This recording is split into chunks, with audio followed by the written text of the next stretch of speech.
चुनाव में नेताओं के बयान बदलते हैं, अलग अलग मायनों में नेता अलग अलग बयान देते हैं, लेकिन अब तो ऐसा हो चला है कि गिरगिट के रंग पीछे छूट जाते हैं और नेताओं के बयान आगे निकल जाते हैं। दरअसल ऐसा हमें इसलिए कहना पड़ रहा है क्योंकि बंगाल की सीएम ममता बनर्जी ने अपना रंग बदलना शुरू कर दिया है।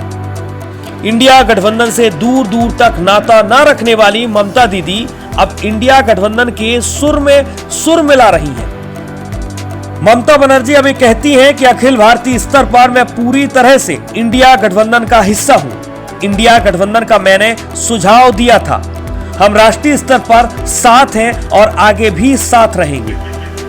एक तरफ ममता बनर्जी राष्ट्रीय स्तर पर इंडिया गठबंधन का साथ देती नजर आ रही है, लेकिन अपने ही राज्य में यानी कि बंगाल में ममता दीदी कांग्रेस और माकपा जैसी पार्टियों पर हमला बोल रही है। ममता ये आरोप लगाती हैं कि इंडिया गठबंधन में शामिल माकपा और कांग्रेस दोनों की पश्चिम बंगाल में बीजेपी से डील हो गई है और सूबे में ये दोनों ही पार्टियां बीजेपी की मदद कर रही हैं। मतलब साफ है कि इंडिया गठबंधन को सूबे में ममता दीदी आड़े हाथों ले रही है। अब ऐसे में सवाल ये उठता है कि ममता दीदी आखिरकार चाहती क्या है।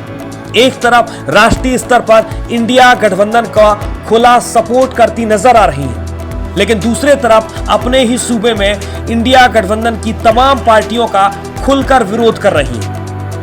ममता का ये बयान लोगों को समझ नहीं आ रहा है। राजनीतिक गलियारों में भी ममता के इस बयान की खूब चर्चा हो रही है। उनके बयान में लोग तमाम तरह की अटकलें लगा रहे हैं कि आखिरकार ममता ऐसा क्यों कर रही है।